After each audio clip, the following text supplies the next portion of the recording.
you from being in the kitchen and doing science experiments with just a few simple things that you find in your kitchen cupboard. Have a look at the science experiment we're going to do now. Come round here and have a look what I've got on the table. Come on. So for this experiment, what you're going to need is a clean white plate, a small jug of water, some washing up liquid, and either pepper, which you can place in a little jug there ready, or ground ginger. I think I might even use the ground ginger. Now, first of all, take the water and pop it on the plate. There we go. And the next thing is to shake lightly. In this case, I'm using ginger all the way over. You could use black pepper, but be careful if you've got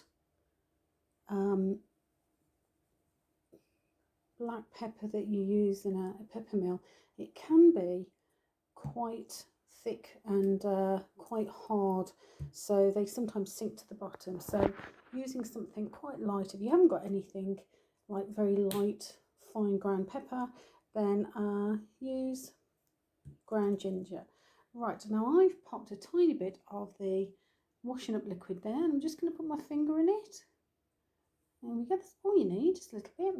And watch what happens. Now we've got all the powder on the top of the water, perfectly placed. And as soon as I put my finger in the middle, everything suddenly starts to move out of the way for the soap. How magic is that? Wow, look at that. Amazing. I think that is a fantastic science trick, or a kind of a magic trick you could actually show your friends.